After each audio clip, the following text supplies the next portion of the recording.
ora. Kia ora. Kia ora. Kia ora. Nau mai, haere mai, whakatau mai. Koinei ko te pōwhiri mai a tētehi o ngā kaiārahi, o tētehi o ngā pakihi tāpoi tuatahi o Aotearoa. Ko tēnei te pā naki ki roto i tēnei rohe, he pā e noho tonu ana te Iwi Māori, anō reira he wai mari e māku te hara mai, te mahi ki konei, te tohotoha i ngā kōrero me ngā pūrākau o tēnei nā iwi. He tata ki te kotahi tau, tēnei uri o tūhaurangi e whai ana i ngā tapuai o tōna kuia a Gainderangi ki te arahi i ngā turuhi no Tarawāhi ki konei. This river is actually the first place of employment for majority of the children here in the village. The reason I say that is they'll come here on a hot summer's day, they'll swim in the river. Our beautiful tourist that's crossing the bridge will kindly and politely chuck a gold coin in for them, hence the penny divers.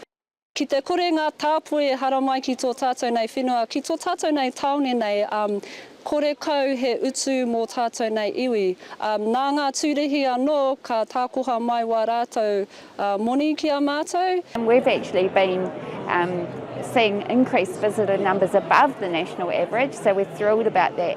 But because our organisation is also charitable, it's great to be able to employ our people. Mai I te whakarewarewa ki te hui tāpoi nui o TRENZ, ko tai mai te rangatira o whakarewarewa ki te aki i ngā mana tāpoi nui o te ahau, ki te tuku I o rātou iwi ki ngā kaupapa tāpoi kei te whakarewarewa. We've been in business for a couple of hundred years really. We're the original tourism business in New Zealand. So at the same time we're always tweaking, we're always looking at ways to really improve the experience for our manahiri. It's where tourism in New Zealand started. We had the great Tarawa guides that actually welcomed visitors from all over the world. I gave the example in the 19th century of people coming by boat to come and see the terraces before the volcanic eruption. Tai mai te premia o Aotearoa ki te whakanui I te huihuinga nei. O tira ki te pānui whānui e tūwhera ana Aotearoa ki te ao.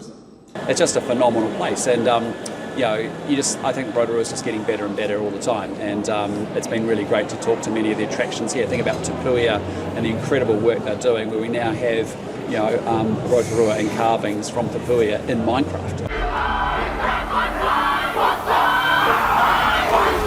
It's an opportunity to establish new connections, to renew and strengthen existing connections, to assure ourselves business will continue with some suppliers, and then to create new business opportunities with other markets. Ko Kiri Atkinson Green te kaiwhakahaere tāpoi o te tarahiti o Tauhara North No. 2. Nō rātou te pakihi tāpoi o te pātū ki tumu nui I te tonga o Rotorua.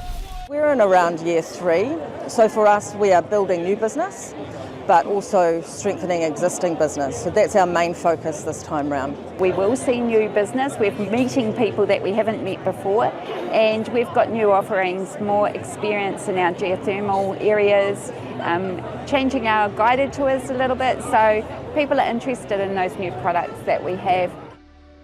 He mea nui kia puta tō tātou iwi Māori ki te ao. Mōhio pai rawa atu mātou mo te iwi Amerika, te iwi British, nā Indiana mea rā atu mea, so me mōhio te ao kia tātou te iwi Māori.